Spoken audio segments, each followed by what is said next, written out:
टिकटिक करत घड्याळाने 4 वाजल्याचा टोल दिला आणि पुन्हा एकदा अंकिताची विचारांची तंद्री भंग पावली. छे छे, हे आज काय होत आहे मला सकाळपासून?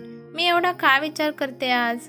खरे तर हे गेल्या 2 वर्षापासून असंच तर आहे राहुल आणि माझं नातं. पण मग आज काय एवढा त्रास होतोय? अशी कैक प्रश्नांची साखळी आज अंकिताच्या मनाला अस्वस्थ करत होती. तिला उत्तरे मागत होती. या प्रश्नांची अंकिताला जणू आज श्वास गुदमरत आहे असेच जाणवत होते. खूप त्रास होत होता म्हणूनच ती पटकन उठली बेडवरून आणि बेसिनमध्ये जाऊन जोरजोरात तोंडावर पाणी मारले आणि हॉलमध्ये सोफ्यावर येऊन पंख्याखाली बसली. डोळे बंद करून तिने एक दीर्घ श्वास घेतला. 5 ते 10 मिनिटे ती तशीच सोफ्यावर बसली होती. मग ती हळूच राहुल ज्या दुसऱ्या बेडरूममध्ये बसला होता त्या बेडरूमच्या दरवाजाजवळ गेली आणि आवाज देणार नाही, आवाज होणार नाही अशा पद्धतीने दरवाजा तिला दिसेल असा उघडला. लॅपटॉपवर क्लायंटशी बोलणारा खुर्चीमध्ये बसलेला राहुल तिला दिसला. काहीच न बोलता ती तशीच मागे फिरली आणि पुन्हा सोफ्यावर येऊन बसली. अंकिता, हाच तो राहुल आहे का ग तुला भेटलेला? आणि हीच ती कॉलेजमधली अंकिता आहे का बिनधास्त असणारी? राहून राहून तिने मन तिला सतत हे प्रश्न विचारत होते आणि अंकिता शांत बसून या शांततेत आणि तिच्या एकटेपणात त्याचे उत्तर शोधत होती. पण तिला काही केल्या त्याचे उत्तर मिळत नव्हते. आज खूप एकटे वाटत होते तिला प्रथमच, म्हणून लॅपटॉपवर काहीतरी पाहावे या उद्देशाने तिने तिचा लॅपटॉप उघडला. पेन ड्राईव्ह लावून तिने त्यामध्ये काही फिल्म शोधत होती. तेव्हा त्यामध्ये तिला राहुल आणि तिचेच काही फोटोज दिसले लग्नानंतरचे आणि सहज तिचा हात एका फोटोवर येऊन रेंगाळला. तो फोटो मालदीवमधला होता आणि त्या फोटोकडे पाहून तिला ते लग्नानंतरचे सुरुवातीचे दिवस आठवले आणि एक सोनेरी आठवणींचा तो नजराणा तिच्या डोळ्यासमोरून जाऊ लागला. लग्नाच्या आधी आणि लग्नामुळे दोघांचीही ऑफिसची कामे पेंडिंग राहिली होती. तरीही लग्नानंतर ऑफिसची काही कामे पूर्ण करून तर काही कामे अर्धवट राहिलेली असताना ही वेळ काढून लग्नाच्या 15 दिवसानंतर पण ते मालदीवला फिरायला गेले होते. खरे तर तो काळ राहुलच्या कंपनीसाठी खूप महत्त्वाचा होता. तरीही राहुलने वेळ काढला होता. दोघांनीही आयुष्यभरासाठी तिथे कैक अशा आठवणी जमा केल्या होत्या. कित्येक अविस्मरणीय असे क्षण आणि दिवस होते ते. खरोखर मालदीवरून आल्यावर जरी दोघेही कामामध्ये व्यस्त झाले होते तरीही दोघांनीही छोटे छोटे आनंदाचे क्षण वेचलेच होते. राहुल ऑफिस आणि घरची सगळं जबाबदारी सांभाळून अंकिता हे सर्व करत होती. राहुलच्या आईबाबांचे अंकिताशिवाय पाणीही हलत नव्हते आणि नेहा आणि अंकितावर तर खूप छान मैत्री झाली होती. हसत खेळत लग्नाचे ते वर्ष त्यांच्या प्रेमाने फुलले होते. दिवस महिने आणि बघता बघता त्यांच्या लग्नाला 1 वर्षही होऊन गेले होते. त्यांच्या लग्नाच्या वाढदिवसाच्या दिवशी राहुलने अंकिताला नवी कार भेट दिली होती. सरकन एक वाऱ्याची झुळूक तिला स्पर्शून गेली आणि ती स्वतःशी छे, पुन्हा विचार, पुन्हा आठवणीत रमले मी असे म्हणत अंकिता फोटोवरून हात फिरवत क्षणभर हसली आणि तिला कळायच्या आत डोळ्यातून आसवे तिच्या चेहऱ्यावर आले. हे फोटोज म्हणजे काळ असतो तुम्हाला एकाच वेळी तुमच्या भूतकाळातील आणि वर्तमान काळातील आठवणींचा एकत्र असा संच देणारा. हे अगदी खरे आहे याची आज अंकिताला प्रचिती आली.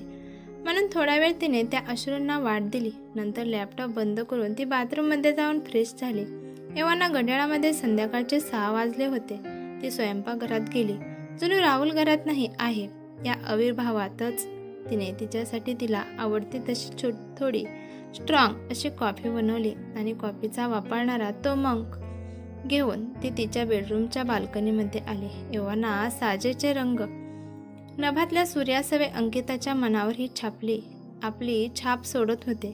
आज कित्येक दिवसांनी जणू तिने हा सूर्य पाहिला होता. नभामध्ये घिरट्या घालणारे ते पक्षी पाहून तर तिचे आजोळ आणि लहानपण आठवले. सहज तिचे खाली लक्ष गेले तेव्हा तो गाड्यांनी खचाखच न भरलेला, ट्रॅफिकमध्ये न अडकलेला तो निर्मनुष्य रस्ता जणू आनंदाने उड्या मारतोय असेच भासले. ही अशी शांतता कित्येक वर्षात अनुभवलीच नव्हती.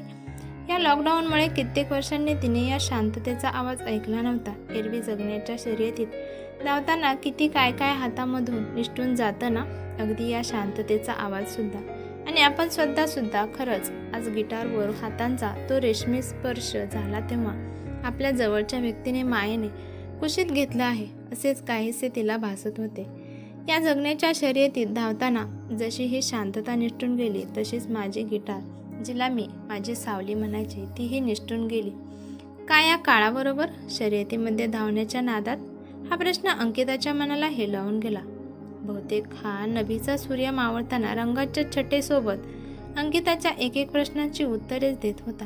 उत्तरे देता देता तो मावळतीचा सूर्य अंकिताला भूतकाळात घेऊन जात होता पुन्हा, आणि तिच्याही नकळत ती भूतकाळात पुन्हा रमत होती. लग्नाच्या वर्ष आनंदाने सरले. लग्नाच्या वर्षभरानंतर अंकिताला जॉबमध्ये प्रमोशन मिळाले. शिवाय याबरोबर ती राहुललाही त्याच्या कामासाठी मदत करत होती. कधी कधी राहुलची कंपनी आता यशाच्या उत्तुंग शिखरावर पोचली होती आणि आता कामानिमित्त राहुलचे परदेशी दौरे चालू होते. त्यामुळे अंकिताच्या जबाबदारीत आता अजून भर पडली होती. सुरुवातीला 5 दिवसांसाठी असलेले हे दौरे करून आता वरचेवर वाढू लागले आणि अंकिता मात्र कामाच्या गर्दीमध्ये हळूहळू दिसेनाशी होऊ लागली. खरे तर अंकिता आणि राहुलच्या प्रेमामध्ये हा असा दुरावा या आधीही राहुल शिक्षणासाठी गेलेला तेव्हा आला होता, परंतु त्यावेळी त्यांची निदान फोनवर तरी भेट व्हायची. परंतु आता मात्र त्यांची फोनवरही भेट व्हायची नाही. जेव्हा अंकिता राहुलला फोन करायची तेव्हा राहुल कामामध्ये असायचा आणि राहुल जेव्हा फोन करायचे तेव्हा अंकिता सोडून त्याचे सगळ्यांशी बोलणे व्हायचे. आणि कधी अंकिताशी बोलणे झालेच तर अगदी मोजकेच व्हायचे. त्यांच्या प्रेमावर दुराव्याने जणू पडदा घातला होता गैरसमजुतीचा. वर्ष आणि काळाबरोबर हा गैरसमज अजूनच वाढत गेला. राहुल परदेशातून आला तरी त्याचे काम चालू असायचे, त्यामुळे अंकिता चिडायची कधी कधी. आणि जेव्हा राहुलला वेळ असायचा तेव्हा अंकिता कामामुळे थकून झोपलेली असायची. मग राहुलला वाटायचे अंकिताला त्याच्यासाठी वेळच नाही. दोघांच्याही मनात एकमेकांबद्दल अडी निर्माण झाली होती, पण कोणीही पुढाकार घ्यायला तयार नव्हते. राहुलच्या घरच्यांना हे सगळे दिसत होते. म्हणूनच आग्रहाने राहुल आणि अंकिताच्या लग्नाच्या 3ऱ्या वाढदिवसानिमित्त त्यांना 2 दिवसांसाठी बाहेर फिरायला पाठवले. सुरुवातीला नाही म्हणत दोघेही गेले नाईलाजाने. त्या दिवशी संध्याकाळी आवरून वगैरे दोघेही असंच बाहेर फिरत होते. तेथे असणाऱ्या जोडप्यांकडे पाहून दोघांनाही त्यांचे सुरुवातीचे दिवस आठवले. अंकिता राहुलला काही बोलणार इतक्यातच राहुलचा फोन वाजला. त्याच्या कंपनीमध्ये सर्व्हरमध्ये प्रॉब्लेम झाला होता आणि काही महत्त्वाच्या फाईल डिलीट झाल्या आहेत असं त्याला त्याच्या मॅनेजरने सांगितले. आणि लग्नाचा वाढदिवस सोडून ते तसेच आल्यापावली परत फिरले. अंकिताला वाटले राहुलला यायचेच नव्हते, म्हणून मग तिच्या मनात अजून गैरसमज निर्माण झाला. त्या रात्री घरी जाताना गाडीमध्ये दोघांचेही खूप भांडण झाले. राहुल अंकिताला घरी सोडून तसाच कंपनीमध्ये गेला. राहुलच्या घरच्यांना त्रास होऊ नये म्हणून ती त्यांना काही नाही बोलली, पण आज ती प्रचंड दुखावली गेली होती. राहुलची वाट पाहत ती झोपी गेली. दुसऱ्या दिवशी अंकिता उठली तेव्हा राहुल बॅग भरत होता. त्याला तसे पाहून अंकिता म्हणाली, तू कुठे निघाला? तेव्हा राहुल म्हणाला, अगं तो प्रॉब्लेम झाला ना, खूप मोठं नुकसान झालं आपलं, म्हणून मी लंडनला जातोय त्या कंपनीकडून डीलचे पेपर्स परत आणायला. हे ऐकून अंकिता रडायला लागली. जेव्हा राहुल म्हणाला, अगं रडू नको ना अंकू, हे बघ मी हे आपल्यासाठीच करतोय ना, मला माहिती आहे आपल्या लग्नाचा वाढदिवस आहे उद्या, पण आता हे थोडं महत्त्वाचं आहे असं म्हणून तो निघूनही गेला. त्या दिवशी अंकिता खूप रडली. वरचेवर कामामुळे राहुल आणि अंकितामध्ये हा दुरावा वाढतच गेला. आता यशामुळे राहुलला सुरुवातीला स्वतःबद्दल असणाऱ्या गर्वाने आता अहंकाराची जागा घेतली होती.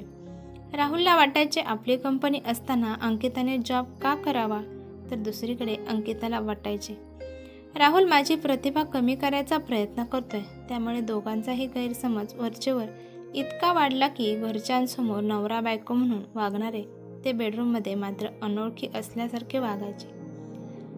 जे काही बोलणे व्हायचे थोडेफार तेव्हा एकतर राहुल बोलायचा आणि अंकिता ऐकायची, किंवा अंकिता बोलायची आणि राहुल बोलायचा. हळूहळू ते बोलणेही एकतर्फी झाले. त्यांच्या प्रेमाची जागा आता इगोने घेतली होती. ते एकमेकांसोबत होते ही नव्हते ही. यात लग्नाची 5 वर्ष कधी उलटली हे त्यांनाही कळले नव्हते. 6 महिन्यापूर्वी अंकिताला मुंबईमध्ये कामानिमित्त शिफ्ट व्हावे लागले आणि राहुलची या नव्या कंपनीचे काम इथेच होते. त्यामुळे गेले 6 महिने ते मुंबईमध्ये राहत होते. राहुलचे आई बाबा नेहाच्या शिक्षणामुळे त्यांच्यासोबत आले नव्हते.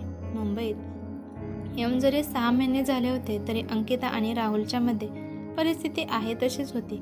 आता तर ते दोघे कामात गर्क बुडाले होते. फक्त रात्रीच दोघांची भेट व्हायची. बापरे, हा 5 वर्षाचा काळ एखाद्या फास्ट फॉरवर्ड गाण्याप्रमाणे डोळ्यासमोर उभा राहिला नाही का? खरंच पुढे जाताना मागे काहीतरी राहून जातेच. राहुल आणि मी आज किती पुढे आलो. यश, पैसा, हवी ती स्वप्न सगळे काही मिळाले. पण हे मिळवताना आमचं प्रेम, आम्ही दोघे ही मागेच राहिलो. कित्येक क्षण निसटून गेले हातातून नाही. आमच्या प्रेमाने आमची साथ सोडली आणि पुढे धावताना मी इतकी खरंच हरवून गेले होते का? की माझी सावली असणारी, माझी ओळख असणारी माझी ही गिटार ही माझ्यापासून दुरावली गेली. या प्रश्नाने अंकिताचे मन सुन्न झाले.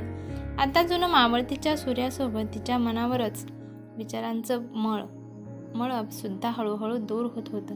माणसाच्या मनामध्ये खरं प्रेम टिकवण्यासाठी मनामध्ये खूप विश्वास, आदर, प्रेम असले पाहिजे. खरं म्हणजे या बळावरच तर खरं प्रेम टिकून राहते. ही कथा तुम्हाला कशी वाटली ते मला कमेंट करून नक्की सांगा. कथा आवडल्यास लाईक शेअर नक्की करा. चॅनलवरती नवीन असाल तर चॅनलला सबस्क्राईब करायला विसरू नका. धन्यवाद.